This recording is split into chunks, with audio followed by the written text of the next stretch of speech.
I am a Christian. I am a disciple of Jesus of Nazareth, on purpose. Not because my parents are Christians, not because I live in America. I'm unashamed of that fact, but it was not always the case. There were times in my life where I had profound, serious doubt. Serious doubt. There were times, in fact, the first time was during my last couple years of my undergraduate degree. A long stretch of time, in fact, where I did not want to talk about Christianity, and I would ask a lot of hard questions, and I was sick and tired of hearing Christians saying, well, you just got to trust Jesus, just believe him, he's in your heart. That made me more mad. I felt like those were wimpy, pat answers, and I didn't want to hear them. It was a dark time in my life. In fact, it happened a second time during my master's degree. A master's degree in divinity, of all things. I'm training to be a minister, and I really seriously challenged whether I even believed in God at all, or Christianity. So I felt not only dark because I questioned something I had believed for most of my life. On top of that, I felt guilty because here I'm trying to train to be a minister, and I'm not certain if I even believe it's real. So what did I do to get out of it?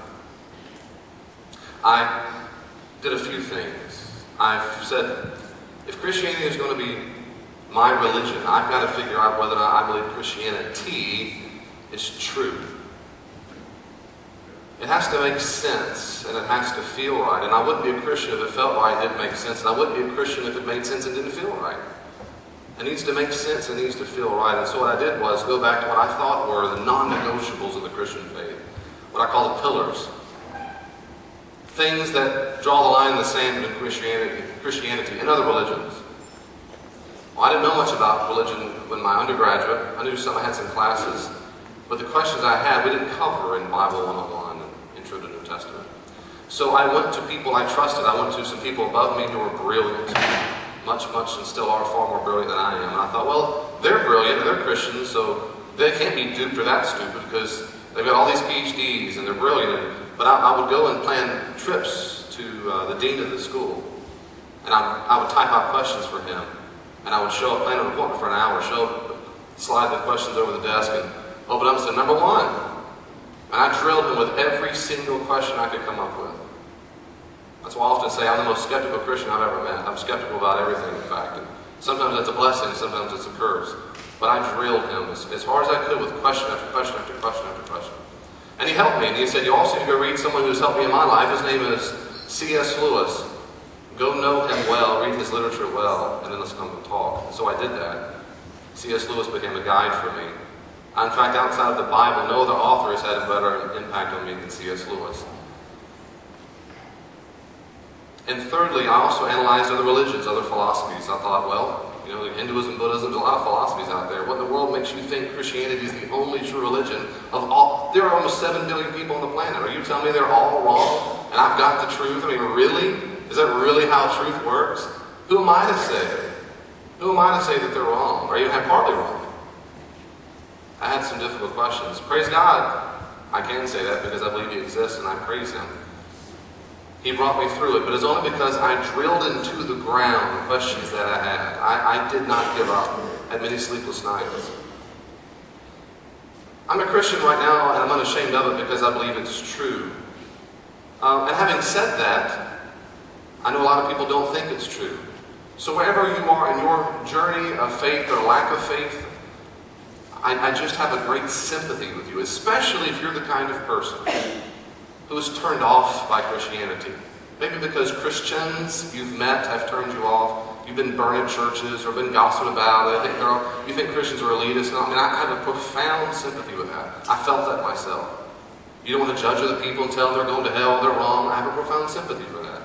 You have hard questions, you're scared to ask them. I have a profound sympathy for that. Well, I talked a lot with atheists to figure out whether or not their case was better than mine, because if it was, and I mean this still, if I can be convinced today, publicly, I will leave the faith. If you convince me it makes more sense and it feels right to follow any other religion, I mean that. I'm interested in truth. So far, I haven't been compelled by other religious arguments or other philosophies. So far, it hasn't worked. There are compelling cases to be made. I think there are particular truths in other religions. But I find that Christianity solves the most and answers the most about reality, and my place in it. Having said that, I've discussed a lot with atheists and agnostics. An agnostic is a person who either says, I don't know if there's a God. Another kind of agnostic would say, no one knows if there's a God. You have kind of two different kinds. You have an atheist who says, there is no God. And there's atheists who say, well, I'm not certain if there's a God, but I don't think there is. I'm going to live that way. But I've talked to a lot of them. I debated them online. I went to beliefs.net and we debated all kinds of stuff. And what I found was, in all my dialogues with atheists and agnostics in the last however many years of my life, several questions or charges against God or Christianity surface every time.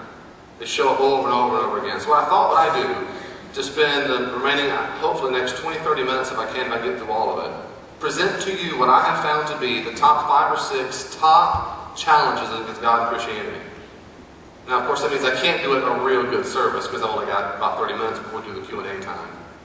But it does mean this might help clear some things for you, might plant some seeds, and please know that I am always available, and of course, any teacher I'm certain is, any Christian is available. And I would love to help you and recommend literature for you to read. And I'd be a good, safe ear to listen to your doubts or your troubles, and hopefully maybe even, possibly even a guide. So I'm interested to see if you find yourself in any one of these challenges. For example, where's the proof of God's existence? That's a very common. Where's the proof? I need proof. Where is it? I don't blame you for that question. Christians are hypocrites. Another version of that is, you're a Christian because of your parents or because of where you're born. That's why you're a Christian. If you're born in India, you'd be a Hindu. We all know that. If you're in China, you'd be a Confucianist. In Japan, you'd be a Taoist. It's because of where you're born. That's a real common one. I put those together because, I'll tell you why in a little bit. Why would a good God send people to hell? I don't know about you, but I've pondered that much in my life. Fourthly, isn't the Trinity contradictory? I mean, 3 gods and 1 God, it sounds like 1 plus 1 equals 1, and Christians have basic problems with arithmetic if they think 1 plus 1 plus 1 equals 1. If God is good, then why is there suffering and evil in the world? I hope you find any of these maybe that can relate to your particular situation. What about proof for God's existence? Again, I'm just going to introduce these topics today. Now, first I want to say that everybody has what we call a worldview, a philosophical way of seeing the world. Things you believe about the universe. The world's mean, the world's nice, people betray you, there are laws of nature. You just have a way you believe you see the world. Everybody does. And you have to talk about the God's existence. You have to bring up worldviews first. Whether you think you have a worldview or not, you do. You do have one. Now, there's one worldview that's the most common among scientists. In fact, I would argue that most of you today have in fact been infected by this view. It's called materialism or naturalism. And that is, the universe is all there is. All we see is, what you see is what you get. That's everything. Naturalism, materialism. And a common methodology beside that is called scientism. Science can prove everything. Now, right now it might not be able to. They're going to say, David, give it time. Eventually science is going to figure it all out. We don't know exactly how consciousness works. Give it time. We're not exactly sure how morality works. Give it time. That's scientism, the belief that science can solve everything. Well, this is a big deal, because if the universe is all there is, that means there's no way God can exist, because God wouldn't exist if the universe is all there is. So here's the problem. Can I find just one thing that we can demonstrate, that we know to be true, that's not necessarily in the universe as a material, chemical thing, or something that science itself can't prove. Science can't put in a test tube and repeat it and so forth. Can we think of just one thing? What if I told you I can think of 6 things? 6 things. The laws of mathematics can't be proven by science, yet we trust them to be true. The laws of logic. All men are mortal, David is a man, therefore David is mortal. I won't say prove it scientifically, but we can't. It's a deductive proof of logic. Art, the fact that humans see artwork. Science can't prove that Mozart was a genius, or that Rembrandt knew what he was doing. But we will have a sense of that. Consciousness itself, the ability to have feelings. Science can't tell me at all what my love is for my children. It might be able to tell me biochemical reactions in my brain, adrenaline that's rushed in my veins when I hear their laughter, my daughter's laughter especially. Both of them, actually. My daughter, who's 4, just turned 4, she has this deep belly chuckle. It's just overwhelming. It just makes you, I don't care where you are, it's overwhelming. Scientists, no matter how many chemists and mechanical engineers line up, they won't tell me why. In fact, I find it so overwhelmingly fun to listen to. Morality itself can't be demonstrated by science. Yet we know for a fact what Hitler did to the Jews was evil. Not, I just don't prefer he did it. I don't like that he did it, but rather, it is wrong. I believe rape is wrong. Science can't tell me where that comes from. It can't tell where it comes from. Of course, the scientific method itself, that if you observe things and then test it and you get a hypothesis, the method itself can't be proved by science. So, these are 6 fundamental flaws to scientism. So, if materialism doesn't work, the universe is not all there is, we have these 6 things, science can't prove it, that leaves us with supernaturalism. So the question is this. In fact, it's the chief question I ask of people whenever they want to talk about God, and I say this. Do you really want to talk about God? Are you open to it? This, to me, is the most important question. I mean, tell the truth. Do you really want to be convinced? Are you open to it? Now, if you're not, that's all fair. Say, no, I'm not. I don't give a rip. I just don't want to believe in God. I don't care. In fact, every atheist I've ever met is not an atheist because of intellectual reasons. It's for emotional, psychological reasons. I don't want to believe in Him. I don't want to believe in someone who tells me what to do and is orderly and gives me rules. I don't want to do it. Well, that's fair enough. But it's not because you've thought it through all the reasons. It's for other reasons. Now, what if I told you, this is what happens if you're a materialist, this is how it goes. If a materialist says the universe is all there is, now prove God exists. I'd say, well, hold on a second. Let me give you an analogy if this helps. I have a brother. You have to trust me, I guess. He's not nearly as handsome or tall, but I have a brother. His name is Stephen. And you come up to, let's say, someone I know. Stephen comes up. Well, that works. My brother's name's Stephen. Jonathan Bravo walks up and he says, hey, I know your brother doesn't exist, so what's your proof for him? So I'm sorry. It sounds like you're begging the question. The debate is about my brother. Well, we know he doesn't exist. What proof do you have? Again, I'm going to call foul for a second. No, look. We know your brother doesn't exist. What proof do you have? Well, okay. That sounds like I'm being set up for sabotage here, set up for failure, but I'll try. I've got a picture. In fact, I've got 153 pictures I'll slide across the table. He says, nope, photoshopped. What's next? I've got a license. Photoshopped. I've got, let's see. I've got video recordings. That could be anybody. I can make a claymation, give you a hair sample and blood sample. That could be anybody. So I'm going to ask the question, what would it take for me to prove to you that my brother does exist? Let's say, have your brother appear right now. Do it. Well, I can't do that. He's got free will. He lives down. I knew it. All I ask is one simple question, David. Just get him to appear. That's all I'm asking. What's the difficulty here? All you people who claim to have brothers are the same. One question, and you're ruined. It sounds like, can I call foul for a second? It sounds to me like you're asking something that no free will individual could do.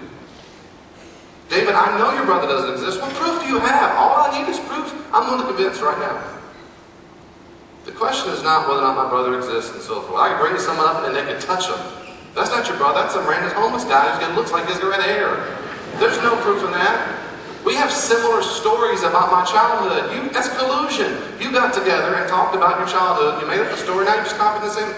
No matter. It sounds to me, Jonathan or whomever, it sounds to me like you're sabotaging no matter what I say. Why is that? And he's going to say this. He's already told you why. Because we already know your brother doesn't exist. So the charge is, of course, not fair. The question really is, are you really open to the discussion in the first place? Have you closed out his existence in the first place?